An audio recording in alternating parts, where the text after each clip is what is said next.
सिर्फ 6 साल के अंदर शुभेंदु अधिकारी के आने के बाद बंगाल में बीजेपी के लिए वो हुआ जो 1951 का आपने जिक्र किया। टीएमसी का जो जमीनी संगठन है वो भी खड़ा करने में शुभेंदु अधिकारी की बड़ी भूमिका रही है। उसकी जो है कमान पूरी तरीके से शुभेंदु अधिकारी ने संभाल रखी थी।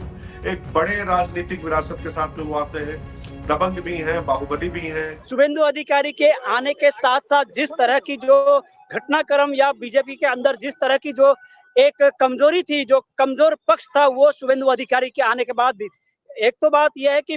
बीजेपी जो है वो एक नेशनल पार्टी है और धीरे धीरे वो कोशिश कर रही थी कि 2011 से ही, उससे पहले भी बीजेपी जो है पश्चिम बंगाल में अपने पैर जमाने की कोशिश कर रही थी। लेकिन जैसे ही शुभेंदु अधिकारी बीजेपी में आए, उसके बाद मैं आपको बताना चाहता हूँ कि धीरे धीरे माहौल बदलना शुरू हुआ। उस तरह से तृणमूल के जो अंदर की जो खबरें थी, अंदर के जो घोटाले थी, अंदर के जो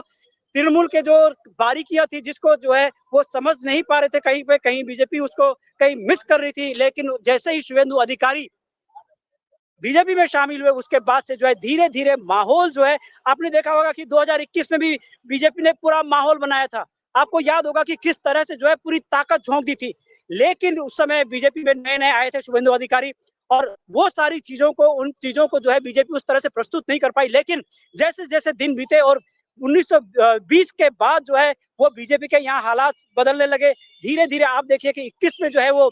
77 सीटें पहुंची। 77 सीट पहुंचने के बाद आपको मैं बताना चाहता हूं कि पूरा का पूरा बीजेपी जो है केंद्र ने वो पूरा ध्यान जो है बंगाल के ऊपर लगा दिया, क्योंकि बंगाल बहुत बड़ा है और इसको जीतना बीजेपी के लिए बहुत अहम था। अर्जुन, उसके बाद ये विश्वास आने लगा था, कहीं ना कहीं ये विश्वास आने लगा था कि बंगाल के अंदर भी जो तस्वीर है वो बदली जा सकती है। और शुभेंदु अधिकारी ने 2020 के बाद आकर, और बड़ी बात यह है कि 2020 में और 2026 में सिर्फ 6 साल के अंदर शुभेंदु अधिकारी के आने के बाद बंगाल में बीजेपी के लिए वो हुआ जो 1951 का आपने जिक्र किया, जो उससे पहले नहीं हुआ था।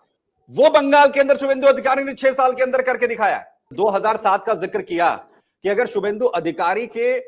उदय का जिक्र करते हैं राजनीति के अंदर, तो 2007 में जब टीएमसी के साथ वो थे और नंबर 2 की पोजीशन उन्होंने कहीं ना कहीं हासिल कर ली थी, उस वक्त उन्होंने स्थापित किया खुद को। दूसरी तरफ वो 2020 में आते हैं, उस बीजेपी में जो पूरी तरह से बंगाल के अंदर साफ थी, उस बीजेपी को 2020 के बाद 2026 तक उन्होंने वो दिया जो 1951 के बाद, क्योंकि लगातार जैसे हमारे सहयोगी अर्जुन वहां जिक्र कर रहे थे, 1951 से बीजेपी लगातार वो जगह तलाश रही थी बंगाल में। वो जो पिछले 1951 के बाद से जगह नहीं मिली, वो सिर्फ 6 साल में कर दिखाया शुभेंदु अधिकारी ने। वो आखिर गेम क्या था, क्या उन्होंने चेंज किया, क्या बदलाव कर दिया? नहीं, देखिए, मतलब मैं सच बताऊं सुमित, शुभेंदु अधिकारी को ये 6 साल में पूरी बाजी पलट देने का श्रेय तो मैं पूरी तरीके से नहीं दूंगा, क्योंकि ये राष्ट्रीय स्वयंसेवक संघ और भारतीय जनता पार्टी के जो तमाम जो कार्यकर्ता थे, लगातार दिन प्रतिदिन जो वहां पर काम करते चले आ रहे थे, लेकिन कैसे लोगों को लाकर वहां पर पहले पश्चिम बंगाल में भारतीय जनता पार्टी की एक्सेप्टेंस बने, उसकी स्वीकार्यता हो, उस स्वीकार्यता को दिलाने के लिहाज से जो कुछ बड़े फैसले लिए गए, उसमें मुकुल राय का आना, चूंकि मैं फिर आपसे कहूं कि वो आज की तारीख में है नहीं, शरीर उनका समाप्त हो चुका है। वो ममता बनर्जी के पार्टी भी, उन्होंने ममता बनर्जी की पार्टी के भी आर्किटेक्ट मुकुल राय थे। उसके बाद भारतीय जनता पार्टी की जो नई जो पहचान, जो नया जो संगठन खड़ा करने की जो बात थी, जो आज की तारीख में अभिषेक को पीआर एजेंसी से कराना पड़ रहा था, उसके लिए भी मुकुल राय थे। लेकिन जो जमीनी नेता थे, जमीन पे जिनकी पकड़ थी, चूंकि 2007 का आपने ठीक जिक्र किया, नंदीग्राम जिसकी हवा पे चढ़कर, जिसकी धारा पर चढ़कर ममता बनर्जी आई थी, तो नंदीग्राम का जो पूरा जो आंदोलन था, उसकी जो है कमान पूरी तरीके से शुभेंदु अधिकारी ने संभाल रखी थी। एक बड़े राजनीतिक विरासत के साथ में वो आते हैं, दबंग भी हैं, बाहुबली भी हैं। वहां पर जो है काथी सीट से उनके जो पिता शिशिर अधिकारी सांसद थे, पहले वो भारतीय जनता पार्टी में आते हैं, फिर उसके बाद शुभेंदु अधिकारी भी आ जाते हैं। सब लोग जब अधिकारी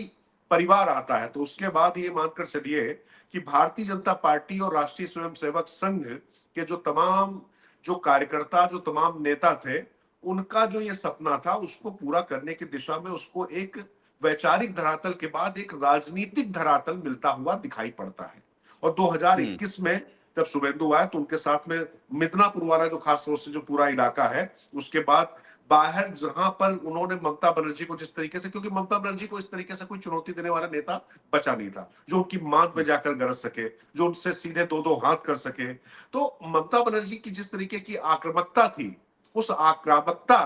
का जवाब शुभेंदु अधिकारी हो सकते थे, क्योंकि अमित शाह आक्रामक हो सकते थे, नरेंद्र मोदी राष्ट्रीय नेता थे और वहां पर जाकर प्रधानमंत्री के तौर पर उनका अपना एक ग्लैमर था, लेकिन राज्य में कौन, ये जो प्रश्न खड़ा होता था, तो उस प्रश्न को पूरा करते हुए शुभेंदु अधिकारी दिखाई पड़े। तो ये जो आपने कहा ना कि शुभेंदु अधिकारी के आने से 6 सालों में जो ये अंतर पड़ता है, वो एक चेहरा, एक ऐसा राजनीतिक जिसको कहें कि वहां पर जो है एक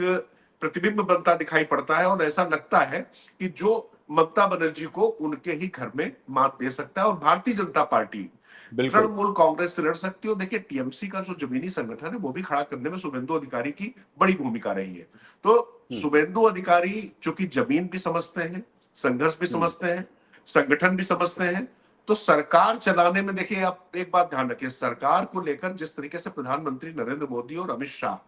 जो एक मैकेनिज्म उन्होंने बना लिया, और उनका जो विकास का जो विजन है, राज्यों को उसी लिहाज पर चलना होता है। शुभेंदु अधिकारी को विकास की योजनाओं को इंप्लीमेंट लाने में, और जो वहां पर जो खास तौर से जो कमियां होंगी, जो जहां पर जो जिसको कहेंगे कि जो चीजें शायद बिना किसी स्थानीय चेहरे के नहीं हो सकती थी, वो शुभेंदु अधिकारी वहां पर पूरा करेंगे। और एक बंगाल को ऐसा कद्दावर नेता मिल गया जिसको लोग कह सकते हैं, आप याद करिए कि कहा भी था अमित शाह ने, कोई बंगाली मीडियम में पढ़ा हुआ व्यक्ति ही मुख्यमंत्री बनेगा। तो बंगाली मीडियम में ना सिर्फ वो पढ़ा हुआ है, बल्कि उसमें कढ़ा हुआ भी है, और आगे वो पढ़ा भी सकता है, और तमाम बड़े बड़े राजनेताओं को उसने राजनीति पढ़ा भी दी है। तो उस हिसाब से मुझे लगता है कि इस पद के अधिकारी शुभेंदु अधिकारी थे, जो भारतीय जनता पार्टी ने उनको दिया है। अगर आप ये वीडियो YouTube पर देख रहे हैं तो हमारे चैनल को सब्सक्राइब कर बेल आइकन दबाएं, और Facebook पर देख रहे हैं तो हमारे पेज को लाइक करें। अगर आप ये वीडियो YouTube पर देख रहे हैं तो हमारे चैनल को सब्सक्राइब कर बेल आइकन दबाएं, और Facebook पर देख रहे हैं तो हमारे पेज को लाइक करें।